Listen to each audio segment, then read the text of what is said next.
आप सभी को नमस्कार। कैसे हैं आप सभी? आशा है स्वस्थ और मस्त होंगे। मैं पंकज कुमार ज्ञान आरोह के इस मुक्त मीडिया प्लेटफॉर्म पर आप सभी का हार्दिक स्वागत करता हूं। जैसा कि आप सभी को पता है, आज 14 सितंबर है और ये 14 सितंबर हम सभी भारतवासियों के लिए बहुत ही विशेष दिवस के रूप में मनाया जाता है। 14 सितंबर पूरे भारतवासियों के लिए उत्साह और उमंग का दिन होता है, पूरे हर्षोल्लास का दिन होता है। हाँ, आज हिंदी दिवस है। आप सभी को हिंदी दिवस की हार्दिक शुभकामना। आज 14 सितंबर है, आज हिंदी दिवस मनाया जाता है। इस हिंदी दिवस को मनाने को लेकर के और हिंदी भाषा को लेकर के समाज में बहुत सारी भ्रांतियां हैं।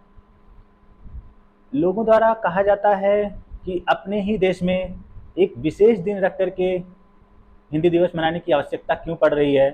क्या हिंदी इतनी पिछड़ती चली जा रही है? अंग्रेजी का वर्चस्व कायम होता जा रहा है, हिंदी इतनी समृद्ध नहीं हो पा रही है, हिंदी रोजगार की भाषा नहीं बन पा रही है, हिंदी राजभाषा है कि राष्ट्रभाषा है, और हिंदी में सिर्फ श्रृंगार रस की प्रधानता है कि उसमें ओंकार भी है। बहुत सारी भ्रांतियाँ फैली हुई हैं, बहुत सारी चीज़ें ये समाज में प्रचलित हैं।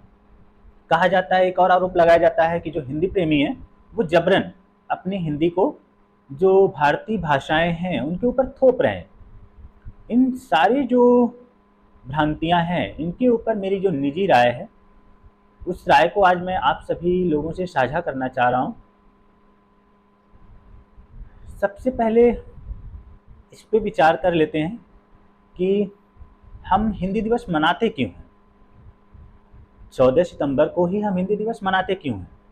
ये ठीक उसी तरह से है जैसे 15 अगस्त और हम 26 जनवरी मनाते हैं। लोगों द्वारा आरोप लगाया जाता है कि क्यों हम एक ही दिन हम क्यों मनाएं।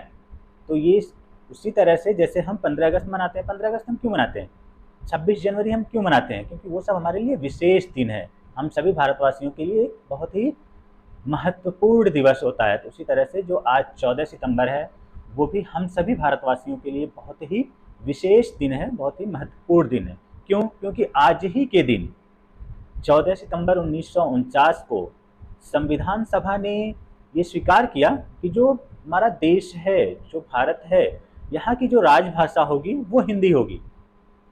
क्योंकि आज ही के दिन हिंदी को राजभाषा के रूप में स्वीकार किया गया था, स्वीकृति मिली थी संविधान सभा के द्वारा, इसलिए हम प्रत्येक 14 सितंबर को हिंदी दिवस मनाते हैं। एक और रोचक तथ्य है कि जो संविधान सभा थी उसने 14 सितंबर ही क्यों चुना? कोई और तारीख चुन सकती थी, कोई और दिन चुन सकते थे वो लोग, लेकिन नहीं, उन्होंने 14 सितंबर ही क्यों चुना? ये ठीक उसी तरह से है जैसे हमने गणतंत्र दिवस मनाने के लिए 26 जनवरी को चुना था, क्योंकि 26 जनवरी हमारे लिए ऐतिहासिक दिन था। उसी तरह से जो 14 सितंबर है वो भी एक ऐसे व्यक्ति जो हिंदी के लिए हमेशा प्रहरी की तरह काम किए, हमेशा हिंदी को आगे बढ़ाने के लिए अग्रसर रहे, हमेशा हिंदी को राष्ट्रभाषा बनाने के लिए संघर्ष करते रहे, कई आंदोलनों का हिस्सा बने, कई बार उन्हें जेल भी जाना पड़ा जब हम ब्रिटिश के गुलाम थे। उनका नाम था व्यवहार राजेंद्र सिंह। जी हाँ, मध्य प्रदेश के रहने वाले व्यवहार राजेंद्र सिंह का 14 सितंबर 1949 को 50वां जन्मदिन था। हिंदी के प्रति उनके प्रेम और लगाव को पुरस्कृत करने के लिए संविधान सभा ने 14 सितंबर का दिन चुना। इसीलिए 14 सितंबर 1949 को संविधान सभा ने हिंदी को राजभाषा का दर्जा दिया। लेकिन जो 14 सितंबर है, उसी दिन से 14 सितंबर 1949 से हिंदी दिवस मनाना प्रारंभ नहीं हो गया। 14 सितंबर को नहीं शुरू हुआ। 1953 में राष्ट्रभाषा प्रचार समिति वर्धा के द्वारा एक प्रस्ताव लाया गया, सुझाव दिया गया कि हम हिंदी के प्रचार प्रसार करने के लिए, हिंदी का विस्तार करने के लिए, हिंदी को विश्व की भाषा बनाने के लिए, उसे विश्व में दर्जा दिलाने के लिए हमें प्रत्येक 14 सितंबर को हिंदी दिवस मनानी चाहिए। तभी से तत्कालीन प्रधानमंत्री ने ये स्वीकार कर लिए, उनके प्रस्ताव को मान लिया, और तभी से हम प्रत्येक 14 सितंबर 1953 से प्रत्येक 14 सितंबर को हम हिंदी दिवस के रूप में बड़े धूमधाम से मनाते हैं। जो प्रश्न उठाते हैं कि हम क्यों मनाएं 14 सितंबर को, 14 सितंबर को हिंदी दिवस क्यों मनाते हैं? क्योंकि हिंदी हमारी मातृभाषा है, तो फिर हमें इसे मनाने की क्या आवश्यकता है? अपनी माँ के लिए किसी एक दिन जश्न क्यों मनाएं? हमें तो हर रोज़ जश्न मनाना चाहिए। ये सिर्फ इसलिए है कि जैसे आजकल जो एक चलन में है कि हम बच्चों का जन्मतिथि मनाते हैं। बच्चा तो एक ही दिन पैदा होता है, लेकिन हम क्या करते हैं, प्रत्येक वर्ष हम उसकी, बच्चा तो हमेशा हमारे साथ रहता है, हम लोगों के साथ, लेकिन फिर भी हम क्या करते हैं, वर्ष में एक बार उसकी जन्मतिथि हम बड़े धूमधाम से मनाते हैं, उत्साह और उमंग के साथ मनाते हैं। तो ये इसीलिए है कि जो कुछ भी हमने हिंदी को विस्तार करने के लिए, हिंदी का प्रचार प्रसार करने के लिए, हिंदी को स्थान दिलाने के लिए जो संघर्ष किया है, जो हमारे पूर्वजों ने, हिंदी प्रेमियों ने जो संघर्ष किया है, उस संघर्ष को, उस गाथा को आने वाली पीढ़ी को हम उन तक पहुंचा पाएँ और हिंदी का प्रचार प्रसार कर पाएँ। इसलिए एक दिन रख लिया गया है कि हम इस दिन हिंदी के बारे में हमने कौन कौन सी उपलब्धियां हासिल की हैं, हमने कौन कौन से क्षेत्र में अब प्रगति कर ली है, ये सारी चीज़ें आम जनता को बताने के लिए, आम हिंदी प्रेमियों को बताने के लिए हिंदी दिवस के रूप में मनाया जाता है। और एक प्रश्न उठता है कि अब जो हिंदी है वो राष्ट्रभाषा है कि राजभाषा है?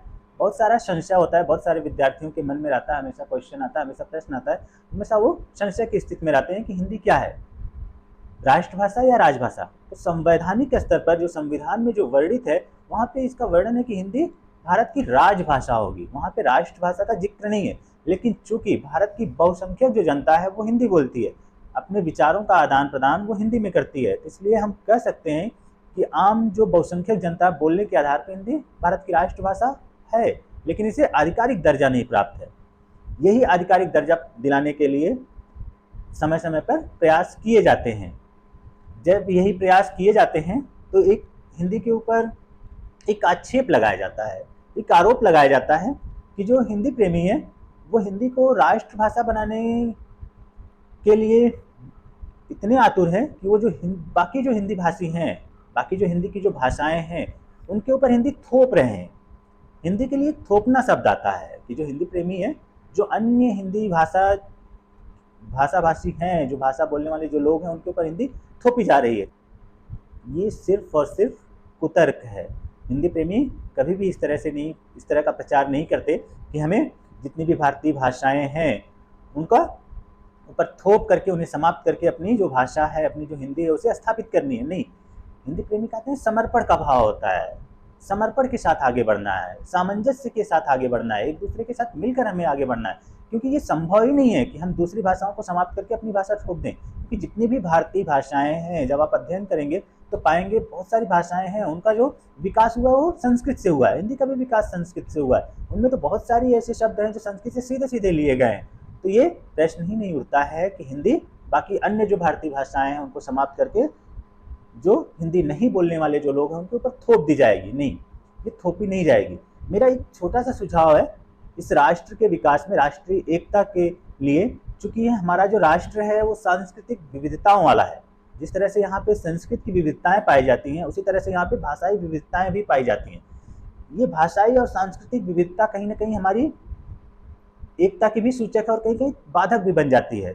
ये बाधक ना बने, एकता का प्रतीक बन के राष्ट्र के लिए, राष्ट्र की प्रगति में हमेशा सहयोग करती रहे, इसके लिए हम लोगों को एक छोटा सा प्रयास करना चाहिए।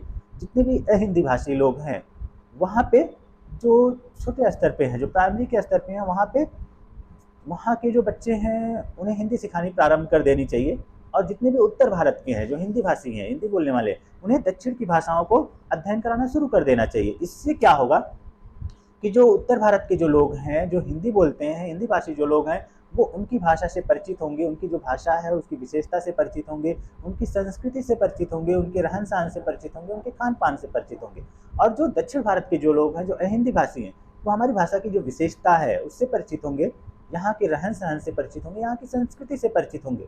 जब हम एक दूसरे की विशेषताओं को जानेंगे, अभी क्या है, हम सिर्फ अफवाहों में जीते हैं, एक दूसरे की जो भाषा है, एक दूसरे की जो संस्कृति है, उसकी विशेषताओं को जानते ही नहीं है, सिर्फ आरोप लगाते हैं। जब हम एक दूसरे की भाषा की विशेषताओं को जान जाएंगे, संस्कृति की विशेषताओं को जान जाएंगे, तो क्या होगा, आपसी सामंजस्य बढ़ेगा, प्रेम बढ़ेगा, एकता बढ़ेगी। जिस राष्ट्र में एकता होगी वो राष्ट्र निरंतर प्रगति की ओर अग्रसर करेगा। तो ऐसा कहीं नहीं है कि जो हिंदी प्रेमी है या फिर जो हिंदी का प्रचार प्रसार करने वाले जो लोग हैं वो हिंदी अन्य भारतीय भाषाओं के ऊपर थोप रहे हैं, ऐसा नहीं। हाँ, लेकिन एक बात यहाँ पे है कि जो अंग्रेजी है, जो विदेशी भाषा है, जो भारतीय भाषा है ही नहीं, मेरा उस भाषा से भी कोई दुराव नहीं है, कोई टकराव नहीं है, लेकिन हाँ, वो अंग्रेजी भाषा हम लोगों के ऊपर थोपी जा रही है। जिस तरह से अंग्रेजी भाषा को पेश किया जा रहा है, जिस तरह से अंग्रेजी भाषा का प्रचार प्रसार किया जा रहा है, जिस तरह से समाज में उसके प्रति माहौल बनाया जा रहा है, जिस तरह से हिंदी को उपेक्षित किया जा रहा है, जिस तरह से कहा जाता है कि जो अंग्रेजी बोलने वाले जो लोग हैं वो एलीट क्लास के लोग हैं, और जो हिंदी बोलने वाले जो लोग होंगे वो गंवारू टाइप के लोग होंगे, और जो अंग्रेजी बोलने वाले जो लोग होंगे, जो अंग्रेजी पढ़ेगा उन्हें ही रोजगार के संसाधन उपलब्ध होंगे, हिंदी जो पढ़ने वाले लोग हैं उन्हें रोजगार के संसाधन उपलब्ध नहीं होंगे।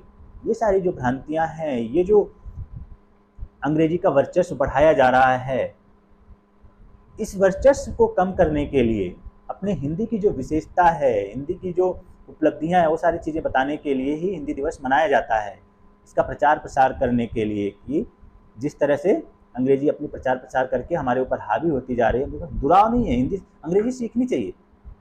अंग्रेजी विश्व की भाषा है, वैश्विक भाषा, उसे सीखनी चाहिए, पढ़नी चाहिए, समझनी चाहिए, लेकिन अपनी जो मातृभाषा है, अपनी जो माँ है, उसकी उपेक्षा करके नहीं, उसे अपमानित करके नहीं। मैं ग्रामीण परिवेश से आता हूँ और मैं वहाँ देखता हूँ कि ग्रामीण क्षेत्र में जहाँ पे अंग्रेजी से दूर दूर तक कोई नाता नहीं है, लेकिन समाज में एक ऐसा माहौल बना दिया गया है कि वहाँ पे भी जिनके माँ बाप पढ़े लिखे भी नहीं हैं, अंग्रेजी का ABCD भी नहीं जानते हैं, वो भी अपने बच्चों को सिर्फ अंग्रेजी मीडियम में पढ़ाते हैं। ग्रामीण परिवेश में भी अंग्रेजी मीडियम के स्कूल कुकुरमुत्ते की तरह खुल रहे हैं। इससे क्या हो रहा है? हम पूरी तरह से मानसिक गुलाम होते चले जा रहे हैं। हम अपनी जब भाषा से हम कट जाएंगे, अपनी मातृभाषा से कट जाएंगे, अपनी माँ से कट जाएंगे, तो सीधी जाहिर सी बात हम अपनी संस्कृति से कट जाएंगे, हम अपने संस्कार से कट जाएंगे। आज वही हो रहा है। आज आए दिन जो चीज़ें हम सुनते हैं, खबर सुनते हैं, जो हृदय विदारक होती हैं, मतलब हृदय को एकदम दहला देने वाली जो घटनाएं हम लोग सुनते हैं, देखते हैं ये क्यों हो रहा है? क्योंकि हम अपनी भाषा से कटते जा रहे हैं, हम अपनी संस्कृति से कटते जा रहे हैं। जब अपनी मातृभाषा से अलग होंगे, अपनी माँ से अलग होंगे, तो फिर जाहिर सी बात हम विदेशी संस्कृति को इस तरह से बिना उसकी जो कमियां हैं, जो अवगुण हैं, उसको जाने हम ग्रहण करते रहेंगे, तो फिर ये समस्याएं हमारे समाज में विद्यमान रहेंगी। तो हिंदी को फिर से वही खोया हुआ स्थान दिलाने के लिए, जो कहा जाता है कि अंग्रेजी जो है एलीट क्लास की भाषा है और हिंदी जो है मास की भाषा है, तो मैं उनको बताना चाहता हूँ कि जो एलीट वाले जो लोग होंगे ना, वो एलीट में ही रह जाएंगे, थोड़े से में ही रह जाएंगे। मास की जो भाषा होगी, जो जन की भाषा होगी, वो दिन उसी का आएगा।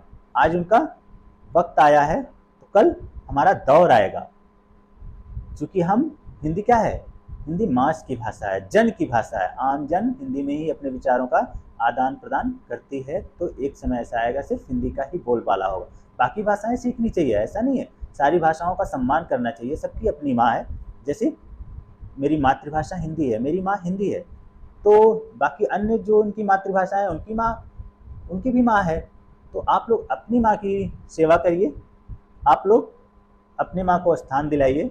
हम हिंदी प्रेमी अपनी माँ की सेवा कर रहे हैं, अपनी माँ को स्थान दिला रहे हैं, लेकिन इसका ये तात्पर्य नहीं है कि हम अपनी माँ को स्थान दिलाने के लिए, जो खोया हुआ स्थान है वो दिलाने के लिए हम किसी और की माँ की उपेक्षा कर रहे हैं। नहीं, हम सामंजस्य के साथ आगे बढ़ना चाहते हैं। बस यही है कि हमें भी अपमानित ना किया जाए, हमें भी थोपा ना जाए, जिस तरह से अंग्रेजी थोपी जा रही है। और एक आरोप लगाया जाता है कि जो हिंदी है वो इतनी समृद्ध नहीं है, जितनी अंग्रेजी समृद्ध है, वो उस स्तर से इतनी समृद्ध नहीं है। लेकिन अगर समृद्धता के स्तर पर हम बात करेंगे तो हम पाएंगे कि संस्कृत के बाद अगर कोई सबसे ज़्यादा समृद्ध जो भाषा है वो हिंदी है। अंग्रेजी में हर चीज़ के लिए एक ही शब्द होते हैं, हर सबको हम क्या कह के बुला लेते हैं, अंकल आंटी, लेकिन हमारे यहाँ क्या होता है, उसी के लिए अलग अलग शब्द हैं, चाचा चाची, ताऊ ताई, सबके लिए अलग अलग हैं, फूफा फूफी, सबके लिए, लेकिन वहाँ पे एक ही शब्द चलाते हैं। हिंदी में एक एक शब्द के आप 20-25 पर्यायवाची पा जाएंगे, अंग्रेजी में ये चीज़ें नहीं मिलती हैं। तो भाषाई स्तर पर, भाषा शब्द संपदा के स्तर पर भी हिंदी बहुत समृद्ध है।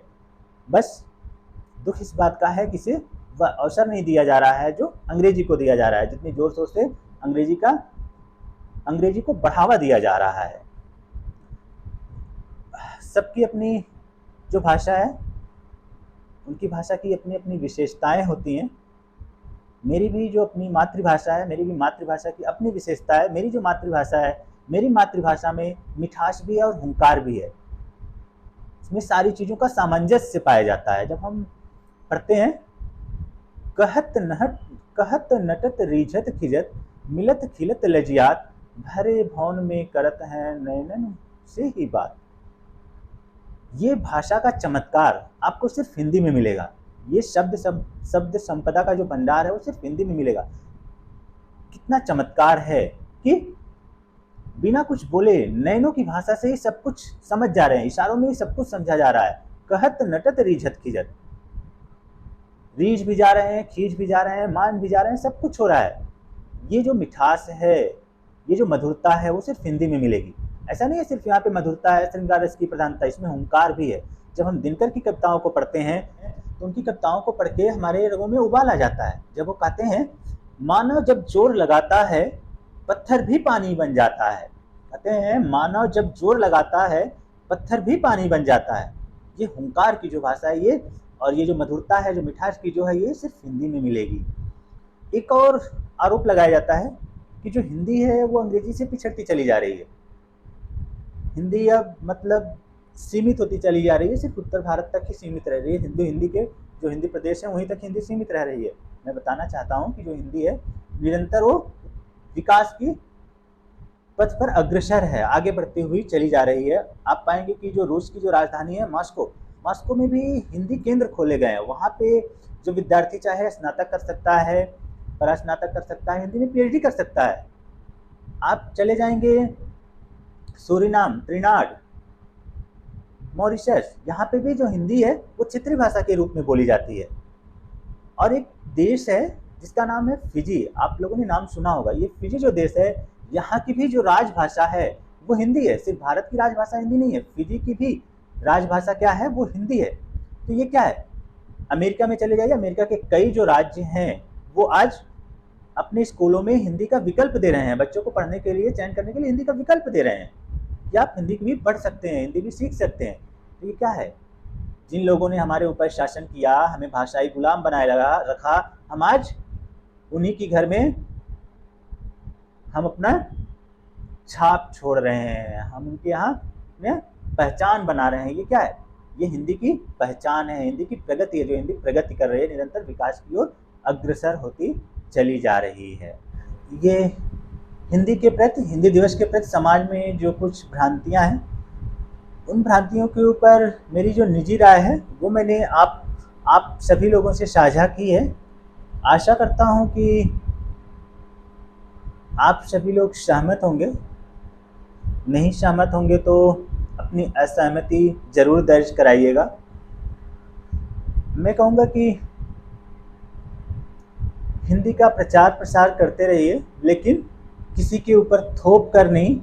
हिंदी का प्रचार प्रसार करने के लिए हमें प्रेरणा, प्रोत्साहन, पुरस्कार, सामंजस्य के साथ हम हिंदी का प्रचार प्रसार करते रहें। हिंदी को वैश्विक भाषा बनाने के लिए निरंतर काम करते रहें, आगे बढ़ते रहें, यही मेरी दिली इच्छा है। दो पंक्तियों के साथ मैं अपनी वाणी को विराम दूंगा। कहना है कि मेरा अभिमान है हिंदी, मेरा अभिमान है हिंदी, मेरी पहचान है हिंदी। मेरा अभिमान है हिंदी, मेरी पहचान है हिंदी। हम सबकी शान है हिंदी, हम सबकी शान है हिंदी, सारा हिंदुस्तान है हिंदी। मेरा अभिमान है हिंदी, मेरी पहचान है हिंदी, हम सबकी शान है हिंदी, सारा हिंदुस्तान है हिंदी। भारत की जान है हिंदी, भारत की जान है हिंदी। तो ये हिंदी दिवस के उपलक्ष्य में मेरी तरफ से दो पंक्तियाँ आप सभी लोगों को समर्पित। हमेशा गुनगुनाते रहिए। ज्योत से ज्योत जगाते चलो, ज्योत से ज्योत जगाते चलो, हिंदी की गंगा बहाते चलो। ज्योत से ज्योत जगाते चलो, हिंदी की गंगा बहाते चलो। यह गीत गुनगुनाते रहिए और हिंदी दिवस मनाते रहिए। तो एक बार पुनः आप सभी को हिंदी दिवस की ढेर सारी शुभकामना। बहुत बहुत आभार। जय हिंद।